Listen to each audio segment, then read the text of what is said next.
এই হলো কি গেল কি করছো, এগুলো যায় না কোরআনের মাহফিলের সাথে।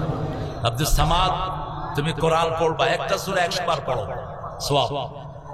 শিল্পী কবির বিন সামাদ, কোরআনের মাহফিলে শিল্পী কম দাওয়াত দিবেন, কোরআনের মাহফিলে ওজন থাকে না।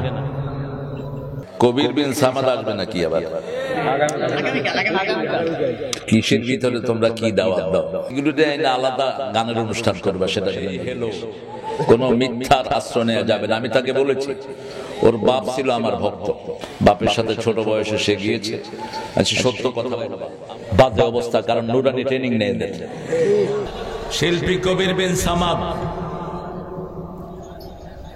কোরআনের মাহফিলে শিল্পী কম দাওয়াত দিবেন,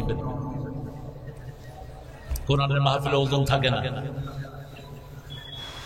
যে শিল্পী হোক, আমি নিজেও শিল্পী, শিল্পীদের গান আলাদা হোক, তার মেজাজ আলাদা, পরিবেশনা আলাদা, সবকিছু আলাদা, কোরআনের ভারিক্কিটা থাকে না।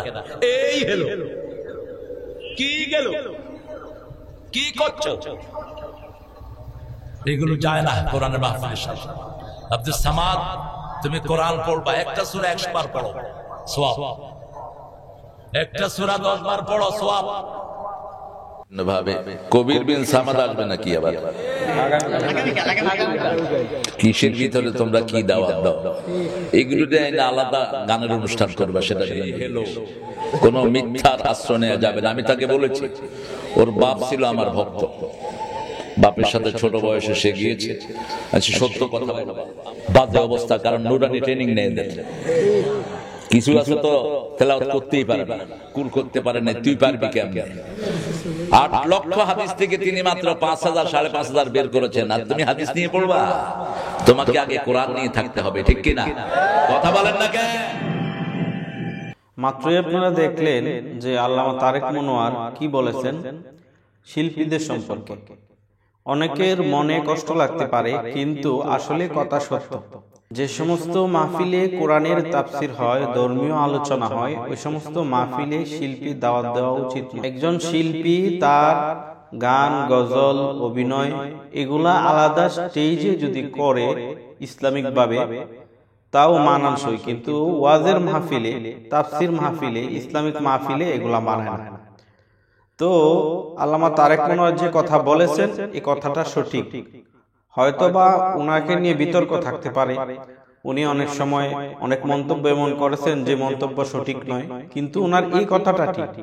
নিজে এখন বলেছেন যে কোরআনের মাহফিলে, তাফসিরের মাহফিলে শিল্পী দাওয়াত দেওয়া উচিত নয়। এর মাধ্যমে মাহফিলের শান মান নষ্ট হয়, মাহফিলের যে একটা ভাব গম্ভীর্যতা, এটা নষ্ট হয়ে যায় শিল্পীদেরকে দাওয়াত দিলে। তারা শিল্পী, অভিনয় করবে, মানুষদেরকে হাসাবে, গজল বলবে, গান বলবে, এগুলা আলাদা কনসার্ট অনুষ্ঠানের মাধ্যমে করতে পারে, কিন্তু ওয়াজ মাহফিলে, তাফসির মাহফিলে এগুলা করা যায় না। আল্লাহ তাআলা আমাদেরকে বুঝার মতো তৌফিক দান করুন। আসসালামু আলাইকুম ওয়া রাহমাতুল্লাহি ওয়া বারাকাতুহু।